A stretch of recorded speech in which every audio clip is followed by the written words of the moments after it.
भाजपचे अनिल शिरोळे पुण्यातून 3 लाखांहून अधिक मताधिक्यांनी निवडून आले। हा विजय साजरा करतानाच भाजपमधली गटबाजी मात्र उफाळून आली आहे।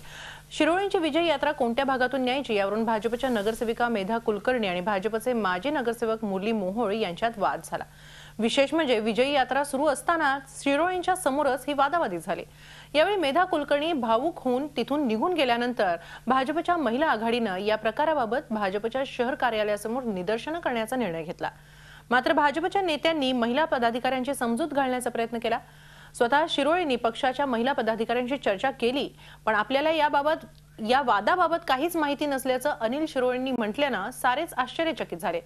तसंच ज्यांच्यासाठी हा मोर्चा निघाला त्या मेधा कुलकर्णीही मोर्चात न दिसल्यानं भाजप कार्यकर्त्यांमध्ये उलटसुलट चर्चा सुरू झाल्या। परवा जे काही झालंय, काल दादा राऊतांकडे त्यांचं सगळं झालंय कॉम्प्रोमाइज, आणि मला वाटतंय मुरली मोहोळनी माफी सुद्धा मागितलेली आहे मेधा कुलकर्णींची।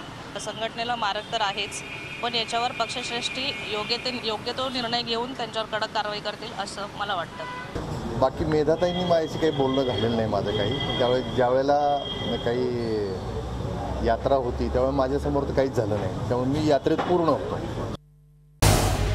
झी 24 तास रहा एक पाऊल पुढे।